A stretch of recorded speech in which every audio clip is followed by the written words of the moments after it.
Je poursuis avec Philippe Fournier, analyste politique pour l'actualité et expert en analyse de sondage pour nous parler de l'échiquier politique au pays en ce moment. Monsieur Fournier, merci d'être avec nous. Ça me fait grand plaisir. Bonsoir. Bonsoir. Alors, le Parti conservateur continue d'être largement en avance là dans les intentions de vote face aux libéraux de Justin Trudeau. On parle d'une forte majorité pour le parti de Pierre Poilievre s'il y avait des élections aujourd'hui. Et ça, même si l'écart s'est rétréci un petit peu entre les deux partis, quelle est l'importance de ces petits gains pour les libéraux? Très intéressant de constater que les gains modestes des libéraux des derniers jours se sont faits principalement aux dépens du NPD. Les chiffres du NPD ont plongé quelque peu sous la barre des 20% d'un sondage léger, dans le sondage Nanos. Et lorsqu'on regarde la moyenne des sondages, on voit que le NPD a glissé et surtout, il est menacé en Colombie-Britannique où la moitié de son caucus se trouve, n'est-ce pas? Alors, si le NPD perd des plumes en Colombie-Britannique et en plus qu'il n'est pas compétitif en Ontario, les libéraux pourraient pas faire des gains, mais faire un peu moins de pertes. Mais les conservateurs, en effet, dans les projections actuelles, pourraient gagner une majorité de plus de 200 sièges à la Chambre des communes. Situation difficile pour les libéraux en ce moment. Ceci étant dit, est-ce que vous pensez que la pluie d'annonces qu'on a pu voir au cours des dernières semaines a eu un effet?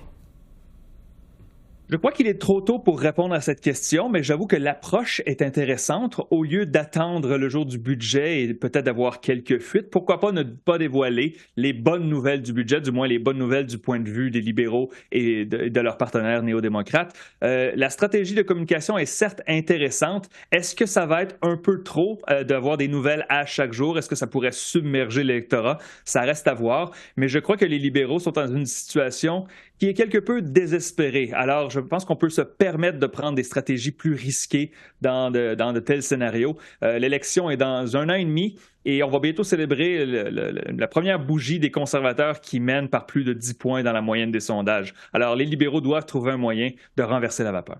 On voit que les conservateurs font d'importants gains dans 3 segments. Traditionnellement, dans le giron libéral, on parle des femmes, des jeunes et des communautés ethnoculturelles.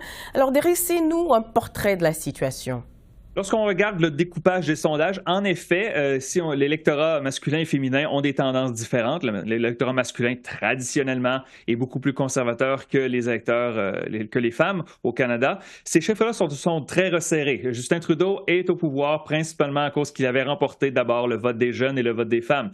Mais dans les dernières années, surtout depuis l'arrivée de Pierre Poilievre à la tête du Parti conservateur, et le fait qu'on ait eu cette inflation qui a ravagé le pays et les taux d'intérêt qui ont grimpé, l'accès au logement est devenu plus difficile, surtout pour les jeunes électeurs, pour les 18-34 ans.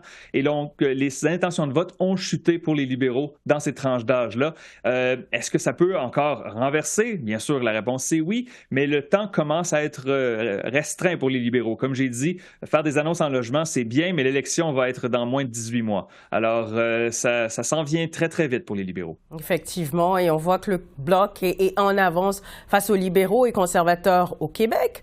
Pierre Poilievre multiplie les attaques contre le Bloc, mais pourquoi ça ne se traduit pas par des gains dans les intentions de vote?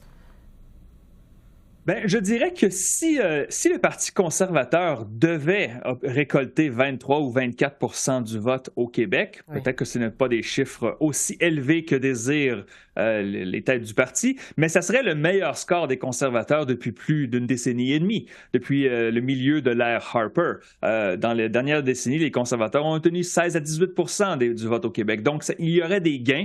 Et en termes de sièges, il y aurait quelques gains aussi à faire. On parle de la région de Québec, les cantons de l'Est, peut-être Chaudière-Appalaches. Alors, les gains ne sont pas encore là. Le Bloc, bien sûr, est dans les pattes des conservateurs. Lorsqu'on regarde, encore une fois, siège par siège, si les conservateurs devaient faire des gains au Québec, ce serait principalement aux dépens du Bloc et non pas aux dépens des libéraux. Et c'est pour ça que vous voyez les conservateurs avoir des stratégies différentes au Canada anglais et au Québec. Au Québec, M. Poilievre doit attaquer le Bloc pour faire des gains.